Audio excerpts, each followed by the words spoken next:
Ellen McCauley in Syracuse, New York at Pray It Off. And how do you take care of your soul? We're talking about how we're both body and soul. Now, we try to take care of our bodies by, combing our hair, taking a shower. I don't know about you, but I think a hot shower is a gift from God. Every time I take a shower, I'm like, thank you, Jesus. Oh, this feels so good. It feels so good. But what does it profit you if you gain the whole world but suffer the loss of your own soul?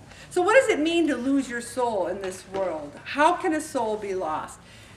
What Father Ron says, and I love you, Father Ron. If you ever watch my blog, I'm one of your biggest fans. He says that there's life in us and that the soul is a fire inside of us giving life and energy, but it's also the glue that holds us together. And once the soul is gone, so too are the fire and the energy and the glue. And it said if you've ever had the privilege of watching someone pass from this life into another, and you see that last spark of life leave, the energy and the glue are gone. And that's why they even refer to it as a corpse, a body. That the person's not there. They're not there. We, in our Catholic faith, believe that they are with Jesus. So, there's two ways of losing your soul. You can lose the vitality and energy and just go dead and dormant. And you can have all this energy, but the glue, the morality, the foundation. So what's healthy food for our souls? Is listening to rap music and smoking crack? Is that good for our souls? Is it watching TV 24/7, a mindless sitcom? Or is it going to Mass, having communion, helping others? What's healthy for my soul? So if the soul needs more fire, something to rekindle the energy, sometimes you find it outside of yourself. I don't know about you, but overeating doesn't rekindle my soul. Does it rekindle anybody's soul here? It might make you feel better a little temporarily. Also, it's funny, it says, liberals tend to protect and promote the energy principle, the fire, while conservatives tend to protect and promote the glue. And Christian theology teaches that heaven and hell start now in this life, that we can have a heaven on earth by trying to lead a better life.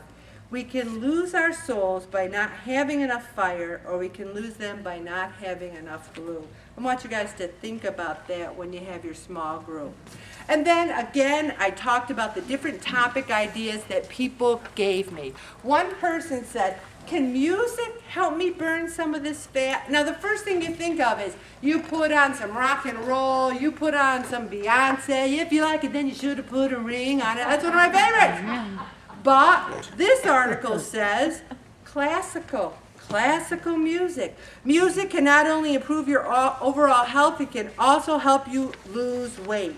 Eating dinner while listening to Mozart helps to improve your metabolism and food digestion. Also, it improves our mood and makes us take our time and eat slowly, enjoying our food. Exercising while listening to classical music helps you to lose weight a lot faster than listening to loud fitness pop music.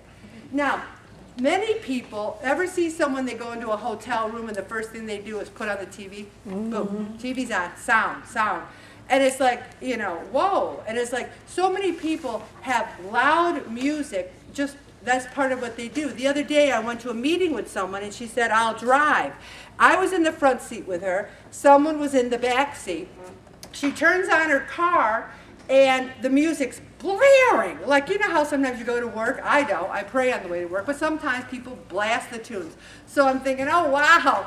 Any second now, she's going to turn that music off. She just started talking louder. So our whole trip, that music was blasting, and everyone's talking really loud, and I'm thinking, should I say, can we turn the music down? And I offered it up as patience to the souls in purgatory. But it was amazing to me that that loud music was part of the fabric of her life. And sometimes we think that loud music or TV on when we're eating dinner, it doesn't help our digestion. If you don't have classical music, there's classical radio stations. Try it. I'm curious to see if it works. Portion size. One person in this group has the most beautiful food log. protein, fruits and veggies. And I said to her today, you've gained weight the past few weeks and your food log is beautiful. And I don't think she's lying. I really don't. And I don't think anyone lies. I think sometimes you might forget the hot fudge sundae, but I don't think you lie. So I said portion size. Because when I pour a bowl of Kashi cereal in my bowl, it looks a lot different than when I get out the measuring cup and put it in there. I'm like, what? That's a half a cup?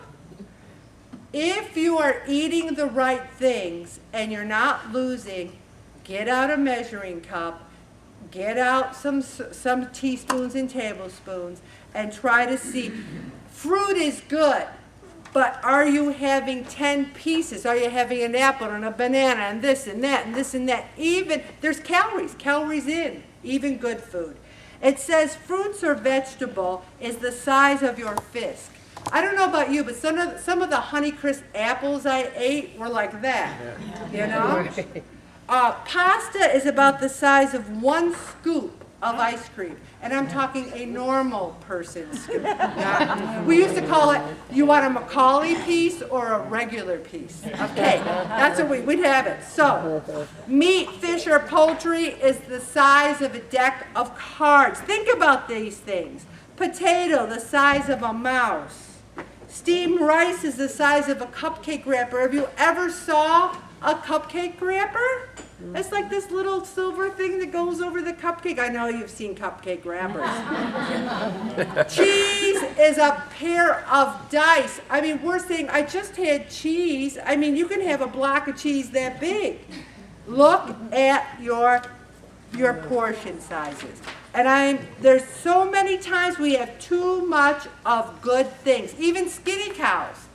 You know, one person at work had a box of skinny cows, and she's like, oh, these are skinny cows. There's no calories in them. She ate the whole box. I was dying. Then she recycled it. I was dying to dig into the recycling bin to see how many calories were in there. Just because something is low cal doesn't mean you can eat the whole thing. So beware of that. Even with the little candy bar, she said, I'm only going to have 1 mini Snickers. I'm only going to have 1. You know you're not. If you can, God bless you. But be careful with the portion size. I'm going to stop right there, Bobby.